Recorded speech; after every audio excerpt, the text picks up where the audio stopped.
Hello everyone, welcome back. हम इसमें हम डिस्कस करने वाले हैं किंगडम प्रोटिस्टा के बारे में। तो किंगडम प्रोटिस्टा के अंदर हम वो सारे कैरेक्टरिस्टिक को पढ़ेंगे जिसके अंदर ऑर्गेनिज्म अगर हमें आइडेंटिफाई होता है तो हम इस कैटेगरी के अंदर उसको रखेंगे। तो सबसे पहला कैरेक्टरिस्टिक ये है कि जितने भी सिंगल सेल ऑर्गेनिज्म हैं यूकैरियोटिक, उनको हम इस प्रोटिस्टा के किंगडम में रखते हैं। लेकिन हम लोग ये एक पॉइंट नोट करने के लिए है कि जो बाउंड्री है इस किंगडम और मोनेरा किंगडम में वो वेल डिफाइंड नहीं है।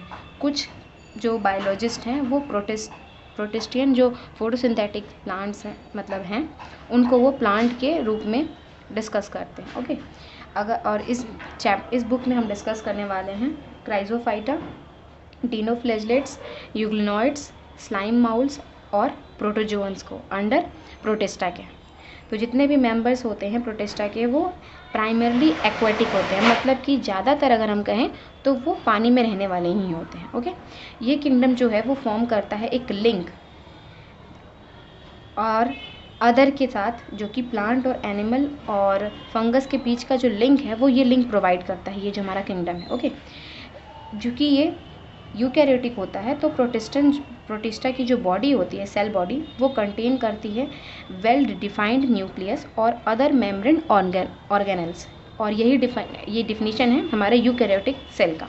तो ये इनके पास होता है। ओके, कुछ के पास क्या होता है, फ्लैजिला होता है और सीलिया होता है। फ्लैजिला क्या होता है, एक फिंगर लाइक प्रोजेक्शन होता है जो कि सेल में प्रेजेंट होता है, ठीक है। और सीलिया क्या होता है, एक हेयर लाइक प्रोजेक्शन होता है, बिल्कुल फाइन होता है और पूरे बॉडी में होता है, वो होता है सीलिया। तो कुछ ऐसे मेंबर्स हैं प्रोटिस्टा के जिनके अंदर ये फ्लैजिला प्रेजेंट होता है या फिर सीलिया प्रेजेंट होता है। जो प्रोटिस्टन हैं वो रिप्रोड्यूस किससे करते हैं, वो सेक्सुअली भी करते हैं बाई सेल फ्यूजन और जाइगोट फॉर्मेशन, और एसेक्सुअली भी करते हैं। तो एसेक्सुअली के अंदर हम सेल फ्यूजन को पढ़ेंगे और एसेक्सुअल रिप्रोडक्शन को हम जाइगोट फॉर्मेशन से समझ सकते हैं। तो जो फर्स्ट है वो हम लोग क्या पढ़ने वाले हैं, क्राइजोफाइटा। तो ये क्या है, ये ग्रुप जो है वो इंक्लूड करता है डाइटम्स को और गोल्डन एल्गी को।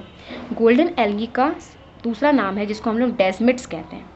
अब ये इनका हैबिटेट क्या है, ये फ्रेश वाटर में पाए जाते हैं as well as marine environment, मतलब कि समुद्र में भी ये प्रेजेंट होते हैं और फ्रेश वाटर में भी इनको ये पाए जाते हैं। ये माइक्रोस्कोपिक होते हैं। क्यों माइक्रोस्कोपिक होते हैं, क्योंकि हमने पहले ही पढ़ रखा है कि जितने भी सिंगल सेल यूकैरियोटिक सेल होंगे वो प्रोटिस्टा के अंदर आएंगे और ये प्रोटिस्टा के अंदर है, तो इसीलिए माइक्रोस्कोपिक होते हैं। और ये फ्लोट करते हैं पैसिवली, एक्टिवली नहीं। मतलब एक्टिवली यहाँ पे इसलिए नहीं लिखा गया है क्योंकि वो उस टाइम सेल एनर्जी यूज़ करता है तो एक्टिव होता है। यहाँ पे वाटर के करंट के थ्रू ये लोग वाटर में फ्लोट करते हैं, जिसको हम लोग प्लांक्टॉन्स भी कहते हैं। ओके, जितने मोस्ट ऑफ देम हैं इनके अंदर वो फोटोसिंथेटिक है, मतलब कि ज़्यादातर इनके जो मेंबर्स होते हैं वो फोटोसिंथेटिक हैं। ओके, अब क्या है, अगर हम डाइटम्स की बात करें तो उनका जो सेल वॉल होता है वो फॉर्म करता है दो पतले पतले ओवरलैप एक दूसरे पे चढ़े हुए सेल्स को, जो कि एक दूसरे को, जैसे कि साबुन का डब्बा होता है, सोप बॉक्स होता है, सोप केस, तो उनमें क्या होता है, दो डब्बा होता है और हम उनको दबा देते हैं तो वो एक दूसरे के ऊपर ओवरलैप्ड हो जाते हैं, तो उनका शेल के शेप में वो प्रोटेक्टेड रूप में रहते हैं। जो सेल वॉल होता है वो एम्बेडेड होता है सिलिका में और इसीलिए उनका जो वॉल होता है वो इनडिस्ट्रक्टिबल होता है, मतलब कि अगर उस पर अगर हम लोग प्रेशर लगाएं तो वो डिस्ट्रक्ट नहीं होता है। ओके, लेकिन अगर डाइटम्स की, इसीलिए डाइटम्स को है वो बहुत दिनों तक हैबिटेट में रह सकता है क्योंकि वो सेल डिपॉजिट उसके ऊपर रहता है, तो उनके प्रोटेक्शन की तरह हेल्प करता है। और ये जो एक्यूमुलेशन है इनके, जो सेल वॉल जो डिपोजिशन होता है वो एक्यूमुलेट होता है बिलियंस ऑफ ईयर में, और किसी भी अगर वो सरफेस पे रुका हुआ है ये, तो उस हम सरफेस को कहेंगे डायटोमियस अर्थ। ओके, इनकी जो होती है वो गिटी होते हैं और सॉइल में प्रेजेंट करते हैं और इसको यूज़ करते हैं हम लोग पॉलिश करने में, फिल्ट्रेशन ऑफ ऑयल में और सिरप फॉर्मेशन में, ठीक है। और डाइटम्स को हम लोग चीप प्रोड्यूसर ऑफ ओशन भी कहते हैं। ओके, तो इसमें हमने क्या क्या डिस्कस किया कि ये इनके अंदर गोल्डन एल्गी और डाइटम्स आता है। डाइटम्स का हैबिटेट क्या है, मैरीन और फ्रेश वाटर दोनों। इनके अंदर एक डाइटम्स के पास एक प्रोटेक्टिव ओवरलैपिंग सेल होता है जो कि इनको इनडिस्ट्रक्टिबल बनाता है।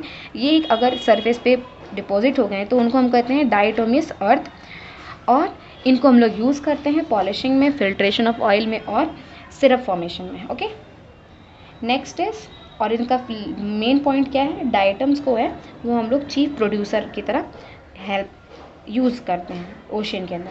अब आता है दूसरा, डिनोफ्लैजिलेट्स। ओके, डिनोफ्लैजिलेट्स होते क्या हैं, ये ऑर्गेनिज्म क्या होते हैं, मोस्टली मैरीन समुद्र में पाए जाते हैं और फोटोसिंथेटिक होते हैं। ओके, ये इनका जो अपीयरेंस है, मतलब देख के कैसे पता कर सकते हैं, तो ये येलो कलर के होते हैं, ग्रीन कलर के भी होते हैं, ब्राउन, ब्लू, रेड।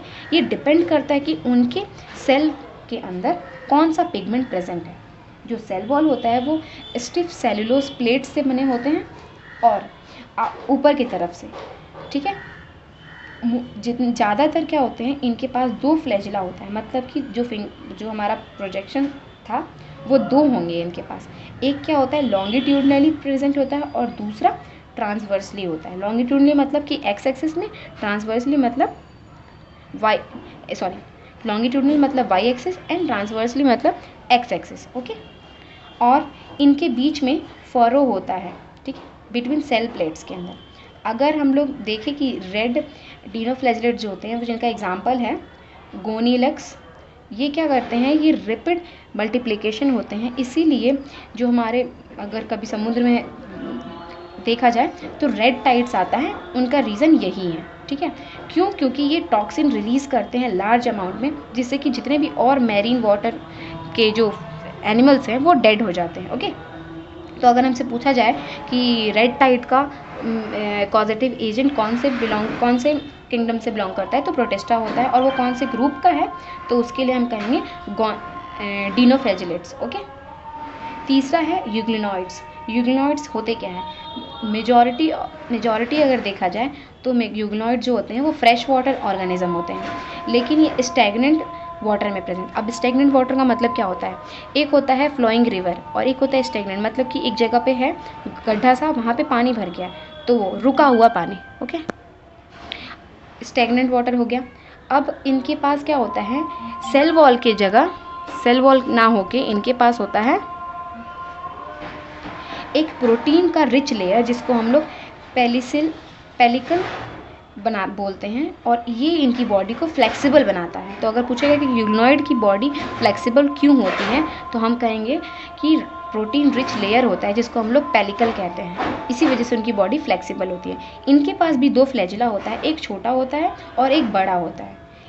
और ये फोटोसिंथेटिक होते हैं इन प्रेजेंस ऑफ सनलाइट, मतलब अगर सनलाइट प्रेजेंट है तो ये फोटोसिंथेटिक की तरह काम करेंगे, और अगर जब ये सनलाइट नहीं होगा, इन एब्सेंस ऑफ सनलाइट, ये हेट्रोट्रॉपिक की तरह करेंगे। ये डिपेंड करते हैं किस पे, छोटे छोटे माइक्रो ऑर्गेनिज्म जैसे कि प्रोकैरियोटिक्स पे डिपेंडेंट होते हैं ये। और ये जो पिगमेंट्स होते हैं यूग्लिनॉइड का, वो आइडेंटिकल होते हैं, जो कि सिर्फ प्रेजेंट होता है हायर प्लांट्स में, और इसका एग्जाम्पल क्या है, यूग्लेना।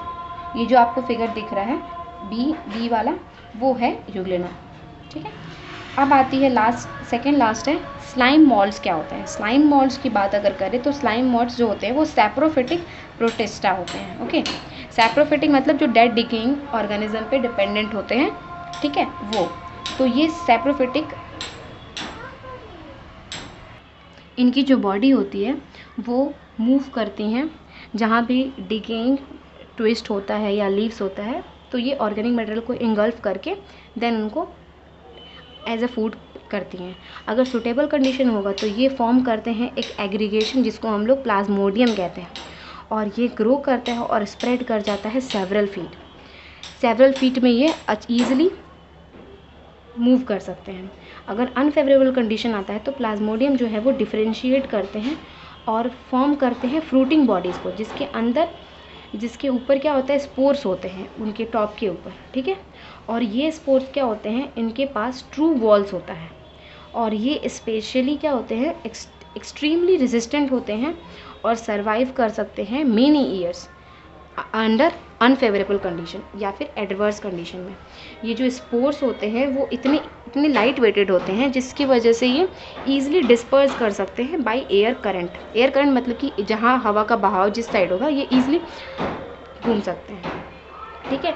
जो फिगर हमारा सी दिख रहा है आपको, ये स्लाइम मोल्ड का है फिगर, ठीक है। अब आता है डी का, जो कि है प्रोटोजोअन्स की बात करें तो क्या होता है, जितने भी प्रोटोजोअन्स होते हैं वो हेटरोट्रॉपिक मोड ऑफ न्यूट्रिशन को अप्लाई करते हैं, मतलब कि ये डिपेंडेंट होते हैं दूसरों पे खाने के लिए, और ये लीव एज ए प्रेडेटर भी करते हैं और पैरासाइट दोनों की मेथड से रहते हैं, पैरासाइट भी और प्रेडेटर के पे भी।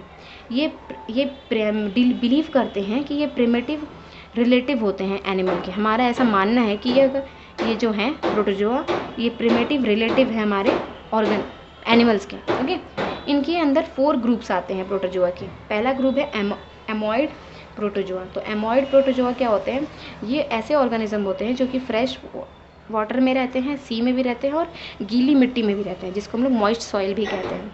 ये क्या करते हैं, ये मूव करते हैं और कैप्चर करते हैं अपने प्रे को, शिकार को, बाई पुटिंग आउट शिडोपोडिया, जैसे कि हम लोग अमीबा में देख सकते हैं। वो सेल वॉल का, सेल मेम्ब्रेन का स्ट्रक्चर होता है जो कि पॉप हाथ के शेप का होता है और वो हेल्पफुल होता है उनको इनगल्फिंग ऑफ फूड। ठीक है, मैरीन फॉर्म में अगर देखा जाए तो सिलिका सेल्स होते हैं उनके सरफेस पे, और इसके एग्जांपल्स क्या है, एंटामीबा जो कि पैरासाइट है। अब आता है दूसरा जो है फ्लैजिलेटेड प्रोटोजोअन्स। ये मेंबर्स होते हैं, इस ग्रुप के जो मेंबर्स होते हैं या फिर वो फ्री लिविंग भी होते हैं या फिर पैरासिटिक होते हैं। इनके पास फ्लैजिला होता है और ये पैरासिटिक फॉर्म जो होते हैं ये कॉज करते हैं स्लीपिंग सिकनेस, जैसे कि हम इसका एग्जांपल है ट्रिपेंसोनोमा, ये कॉज करता है स्लीपिंग सिकनेस। तो ऐसा क्वेश्चन आता है नीट में भी कि which type of protozoa cause sleeping sickness. तो हमारा आंसर होगा फ्लैजिलेटेड, और स्पेसिफिक पूछा जाए कौन सा ऑर्गेनिज्म करता है तो ट्रिपेंसोमा होगा। ठीक है, नेक्स्ट है सिलिएटेड प्रोटोजोअन्स। क्या होते हैं, ये एक्वेटिक होते हैं और ये एक्टिवली मूव करते हैं क्योंकि इनके पास 1000 ऑफ सीलिया होता है। इनकी बॉडी पे जो होता है छोटे छोटे हेयर लाइक प्रोजेक्शन होता है जिसको हम लोग सीलिया कहते हैं, और उसी के हेल्प से ये लोग मूवमेंट कर पाते हैं बहुत ईजिली। इनके पास क्या होता है, कैविटी होता है जो कि ओपन होता है outside to the cell surface. ठीक है, सेल सरफेस के ऊपर में उनके बॉडी के ऊपर सेल खुला कर पोर्स होते हैं जिसको हम लोग गुलेट्स कहते हैं। ये कोऑर्डिनेटेड मूवमेंट दिखाते हैं जो भी इनकी सीलिया है, जिसकी वजह से क्या कॉज करते हैं ये वाटर लैडन और विथ फूड के साथ, और ये सेटर्ड करते हैं गुलेट में अपने अंदर। तो इसका एग्जांपल क्या है, पैरामीशियम। ठीक है, अगर आप फिगर देखना चाहोगे तो आगे आपको दिखेंगे। ओके, अब आता है नेक्स्ट है स्पोरोजोन्स। क्या होते हैं, स्पोरोजोन्स की बात करें तो स्पोरोजोन्स जो है वो इंक्लूड करते हैं डाइवर्स ऑर्गेनिज्म को जो कि इन्फेक्शियस होते हैं, मतलब कि बीमारी कॉज करने वाले होते हैं, और स्पोर लाइक स्टेजेस होता है उनके लाइफ साइकिल में। ठीक है, अगर मोर नोटोरियस की बात करें तो प्लाज्मोडियम, जिसकी वजह से मलेरिया होता है हमारे बॉडी में। ठीक है, वो मलेरियन पैरासाइट है और ये क्या करता है, डिजीज़ कॉज करता है और ज़्यादा इफेक्ट हमारे ह्यूमन बॉडी को करता है। Thank you.